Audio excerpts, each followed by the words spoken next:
I had a really cool little experience yesterday and today. Is it called an elliptical?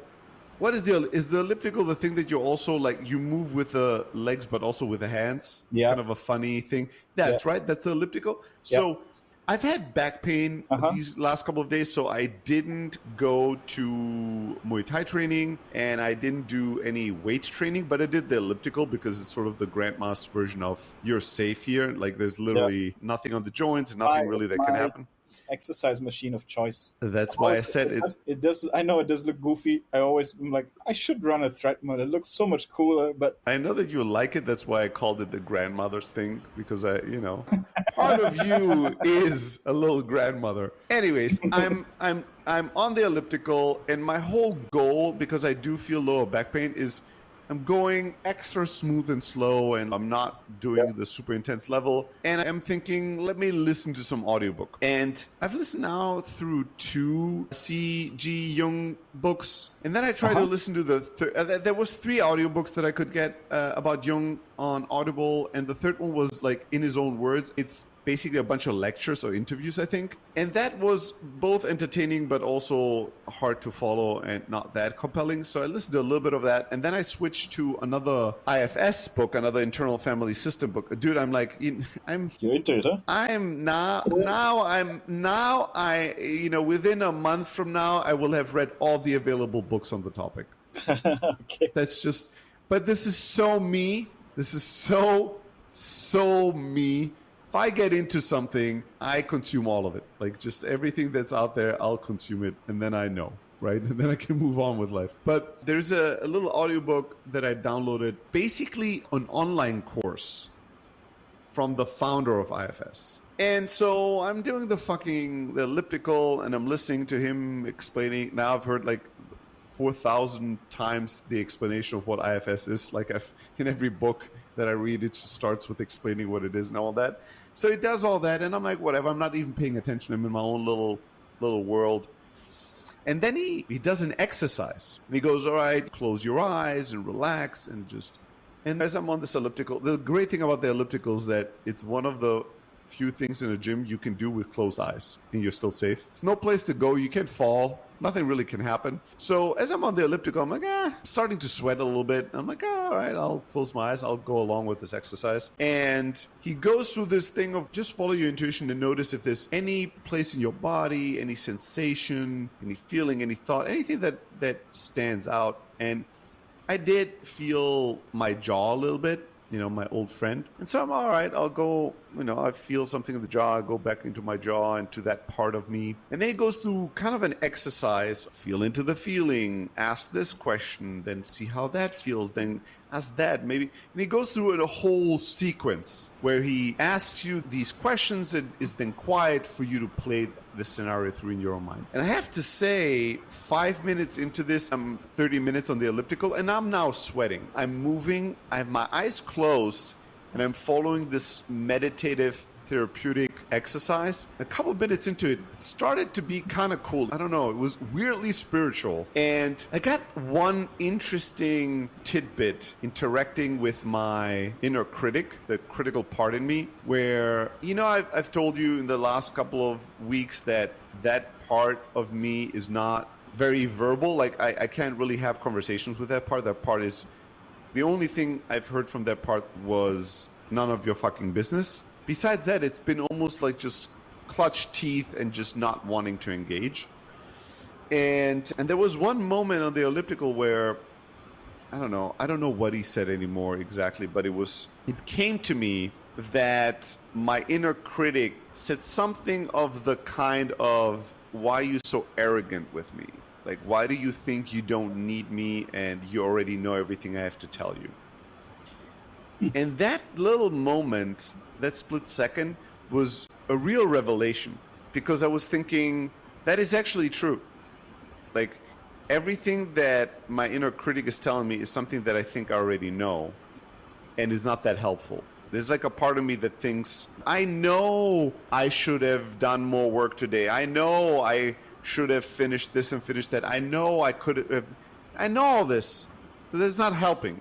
Like, me just and then, you know what I did? I often use this technique. This is not an IFS technique, but I often, even when I play with IFS, I often project outwards and ask myself, who are people that have tried to be critical with me, and how do I interact with people being critical with me, right? I like try to see if I can play it out in the real world, the external world, because I believe that oftentimes is a reflection of my inner world, right? And vice versa. So I thought about a bunch of people, and now I have to say, the thing that I realized is that there are very few people that I value and trust so much that I seek out their criticism and I listen to it. But then everybody else, I actively ensure that they never give me their criticism because I really don't want to hear it, because I'm very arrogant towards it. And when I think about some of the people that are so close in my life that I can't have them shut up, so they still sometimes come to me with their advice or criticism, I am incredibly arrogant, and I'm incredibly like, just shut, I don't care, I don't want to hear this from you. And I wondered if it felt to me that this is the way I feel about my inner critic. I feel about my inner critic that everything that part of me is telling me is something I already know, and it's not useful, and it's not invited. I'm not asking for advice because I don't trust that part. I don't value that part. And that part, you know what the thing was, that part felt towards me the way, or towards other parts of me, the way that, you know, a bunch of people in my life feel about me, where they can just tell. I'll take my oldest brother as an example. My oldest brother knows I don't value his opinion that highly.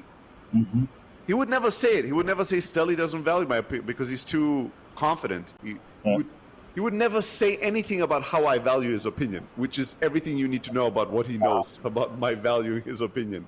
Right? Because he's the kind of guy that would brag that, oh, Stelly always comes to me when he needs this. Oh, yeah. So he'll never say anything about me and his relationship with me in that regard, because he knows I'm not seeking his advice, and when he gives it to me, I don't care for it. Yeah. And I know that he feels bad about this. He has at times it has come out in indirect ways of, you're so arrogant, you think you know everything. And that was the way this inner critic felt towards parts of me. It was like, why are you so fucking arrogant? Like, just stop being this arrogant with me. It's unbearable. Like, I'm not being valued. Nothing I bring to the table seems to be important. And fuck you. You're not that smart. You wouldn't know all these things if I didn't tell you all the time. You know, that was kind of the attitude. This all played out in, I don't know, like in a minute. But it was, I don't know, it was a spiritual moment. Imagine me on this elliptical. I'm sweating, which might add to the religious aura of the moment. And I'm like following whatever the instructions are that Richard Schwartz is giving about this inner exercise. And then when I got that response, the beautiful thing when something like this happens is that when it comes to you and it's sort of surprising. Right? It came to me, and it was not necessarily something I thought about like that. Yeah. That my inner critic was frustrated that I am arrogant towards it. That's not something I thought about. Yeah. It's not something I could have. That was nowhere near the sphere of my consciousness throughout the last couple of weeks that I've been thinking about some of this stuff. And it just came to me, and when it came to me, it just felt so true. And then when I thought about how do I deal with people that criticize me, I'm like, well, Ramin and Anthony can criticize me, and I take it. And I'm like, yeah, who else? I'm like, pretty much nobody.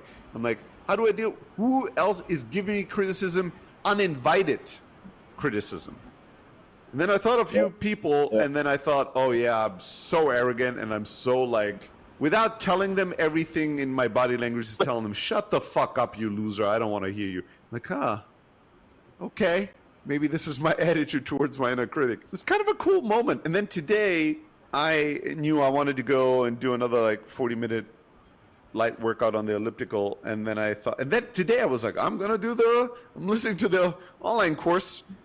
Let's see if I can recreate another spiritual moment. Something cool happens.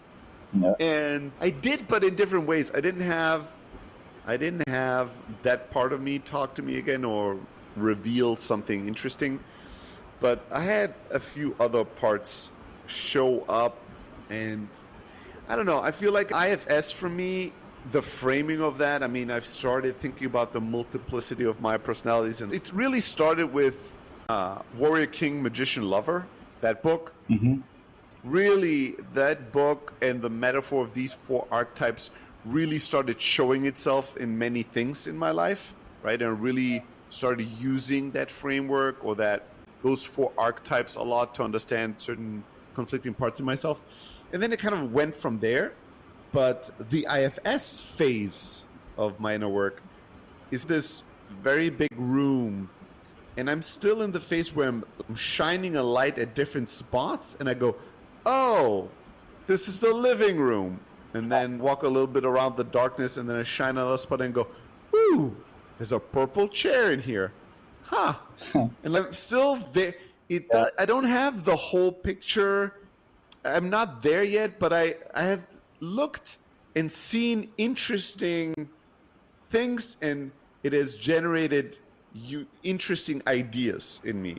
Yeah. And it's definitely been, what I've noticed most of all, I would say, is an ability to more clearly separate when I'm not in what they would call self, when I'm not what I would describe as maybe my best version, you know, the version when I'm like, where I have clarity, where I feel like myself, where I would be like, yes, I'm myself right now. And then there's many moments where maybe I'm like the grumpy Stelly, or maybe I'm frustrated Stelly, or maybe I'm angry Stelly. I have like these different states that are not my ideal or best self, right? And since I've been playing in the IFS room, when I'm in certain moods or certain other parts that are not the ones that maybe are making me happiest or making me feel most comfortable or be how and who I want to be in that moment, I am asking very different questions, and it's generating interesting, useful results. Like instead of just going, I'm grumpy, and why does everybody suck, and why does this suck, and why do I feel like this, and I really don't want to do this, and instead of being in that loop and then maybe trying to go, okay, this isn't helping, shut the fuck up, what can I do to get out of this funk? Should I go on a walk? Should I go to the gym? Instead of doing that, I now just sit there and go, who is that? What is the part that is currently talking to me? Where is it physically? Where is it emotionally? Can I find a form for it if I had to give it a name? And what does it want to tell me? What is it trying to help me accomplish? Why is it doing this? Is it distracting me? Is it like protecting me? What is it doing? And those are very different questions that I would ask before, and they have oftentimes brought a much quicker remedy and turnaround than even taking a specific action. Oftentimes, that alone, and I don't do this all the time. Like, it's not like every time I felt a certain way, I always do my perfect IFS inner workings. Sometimes I am lost in my state, right? Even through reading this. But increasingly, I do it, and even just going through, like, asking a few questions and gaining awareness and gaining presence and allocating it as an entity and framing it as an entity that is not just me.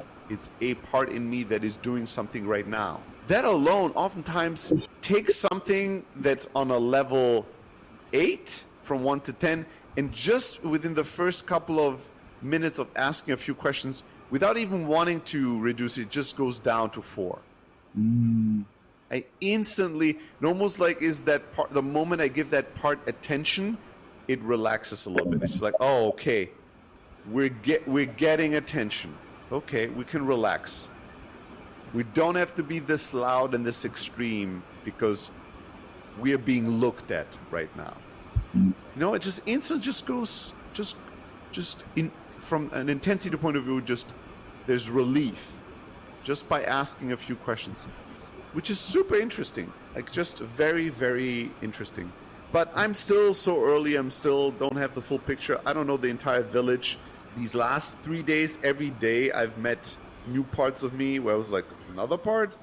I'm I think experienced enough now that I'm not like, I think back in the day I would get too ambitious about all this shit, in the sense that I would try to map out the entire village ASAP. And now I'm like, all right, like there's certain parts that I haven't looked at or that I now know, oh yeah, this exists, but I don't care and I don't need to chase it. And if there's more to this, I'll get into, like, this all will just, it just is happening, and there's no figuring it out. There's just learning about it. And so I'm learning about it and I'm experiencing some things, and it's very creative, it's interesting, it's very intuitive, and it feels useful to me. And so, I mean, I enjoyed, like, my 2 elliptical sessions. I'm telling you, like, I don't know how I look in the gym, but I'm like this dude that's sweating profusely and has his eyes closed. And people probably think that I'm listening to really intense music, but I'm doing internal family therapy, which is not it's not necessarily, I think, what people would imagine I'm doing. But it's kind of fun. It's like, there's also something fun about doing it while sweating so much, like while doing something physical. Yeah. I don't know if it's good forever, but today, I was surprised how much I was enjoying myself going through these exercises. Yeah.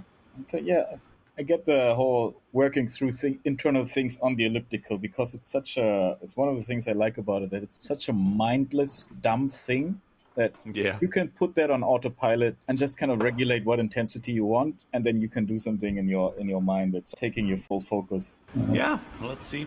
Maybe this is in my future. Maybe I'll combine the elliptical workout with intense, internal therapy techniques, and it's going to be the internal elliptical systems, and we're just going to merge the mental health and the physical health industry and create a completely new industry. The whole self-health. Oh, the whole self-health industry. I'm on a roll right now. And so it's going to be, I mean, yoga is that sort of, right? Yoga is sort of a spiritual and physical, I mean, it's not psychological necessarily. It does blend Eastern philosophies and mindfulness and physical and spiritual. It is a nice little melting pot of these things. And look how successful yoga is. So now you take that to the next level with the internal elliptical therapy systems, and you might really have something here. Like I'm going to explore doing intense internal work and therapy on different devices in the gym and see if I can come up with a new framework that we can sell and make money with. For different kinds of inner work, you need like different devices. So you have, like, of course, the lat machine for kind of where you, I don't know, goal, like future oriented work, where you have like a goal and you're like, and then you have like the internal processing of past things and then understanding wisdom insight on the elliptical. Yeah, I love that. If like the different kind of body parts. So when you run, it's endurance. So it's about like the things you endure in life and the things where you need to be more consistent. And then maybe if you do bicep curls, it's like you tap into your inner anger and aggression. And when you do, I don't know what the fuck, core exercises, it's about like the core of your family and life. Like you train different parts of your body that correspond to your psyche. I mean, we're making fun of this, but it's kind of brilliant. I'm just low key. This is kind of genius, but we're just fucking around. But it is copyrighted. We're just copywriting all of this right now, just in case that we really like it. Yeah. And it does work. Yeah, it's definitely the first time that I've done more intense meditation, therapy, inner work stuff while really working out. I mean, the gym or working out or running, there have always been good places to be clearing your mind or being very present and like really focusing on the exercises or listening to interesting audiobooks. Like all these things I've enjoyed before, but this is definitely the first time that I've done such an intense internal exercise while exercising. I like it. Nice. I just need a better name for it. But but I like it.